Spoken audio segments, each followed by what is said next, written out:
నీ most heart breaking moment ఏంటి? అన్ని రిలేషన్షిప్సే హార్ట్ బ్రేకింగ్ మూమెంట్ ఉండింది నాకు. మోస్ట్ అనేది అలా ఏం లేదు. I mean series of events, series of relationships enter అయిన తర్వాత ఏదో ఒక టైంలో మనం లైట్ తీసుకుంటాం కదా, అలా కాదా? ఏమో, maybe my heart is very weak అనుకుంటా, ఆర్ ఎల్స్ ఎక్కువ హార్ట్ ఎక్కువ యూజ్ చేస్తున్నా, బ్రెయిన్స్ యూజ్ చేయట్లేదు. సో మేబీ అందువల్ల బ్రేకప్స్ అవుతున్నాయి అనమాట. అంటే లాస్ట్ బ్రేకప్ అయిన రిలేషన్లో రీజన్ ఏంటి? లాస్ట్ కాదు, ఎవ్రీ రిలేషన్షిప్లో బ్రేకప్ అయిన రీజన్ సేమ్. ఏంటంటే I give more in a relationship, అదొకటి మిస్టేక్ చేస్తున్నాను. అండ్ అంటే వాళ్ళు ఏది చేసినా కూడా నేను యాక్సెప్ట్ చేసుకుంటున్నాను. ఓకే, వాళ్ళ మిస్టేక్స్ని కూడా నేను పోనీలే పాపం కదా ఇగ్నోర్ చేద్దాం, ఈసారి వదిలేద్దాం అలా అనుకుని వదిలేస్తూనే ఉన్నాను. ఎక్కువ టూ మచ్ అవైలబిలిటీ అయిపోతున్నాను, అన్ని వదిలేసి ఆ పర్సన్ మీద ఎక్కువ ఇంపార్టెన్స్ ఇచ్చేస్తున్నాను.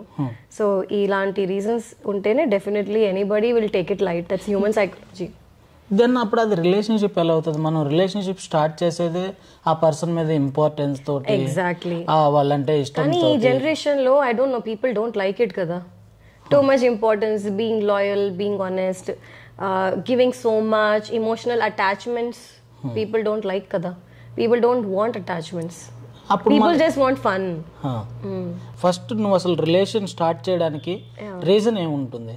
ఎనీ రీజన్స్ ఉండొచ్చు, ఏదో ఒక రీజన్. ఫస్ట్ ఆబ్వియస్లీ మనం అట్రాక్ట్ అవుతాం ఎవరికైనా చూస్తే. ఓకే, అంటే మరి అట్రాక్షన్ అంటే ఇప్పుడు అందరు అబ్బాయిలతో నేను అట్రాక్ట్ అవ్వను, అది ఏదో ఒక పాయింట్లో ఏదో ఒకటి ఇమోషనల్ ట్రాన్సాక్షన్ అయినందుకు మేము అటాచ్డ్ అవుతాం, అట్రాక్ట్ అవుతాం, అఫెక్షన్ వస్తుంది.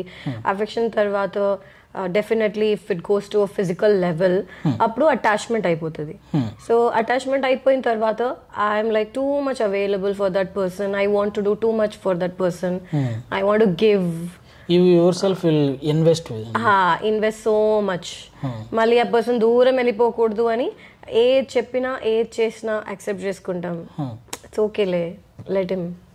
సో ఇంపార్టెన్స్ ఎక్కువ ఇచ్చేస్తాం. సో అది ఏ రిలేషన్షిప్ లో కూడా పనికి రావట్లేదు. Hi viewers, so I'm going to come up with movie ఈమె సుబ్బమ్మ ఇదియే ఈమె కథ very soon. So please stay tuned. So please subscribe to this channel.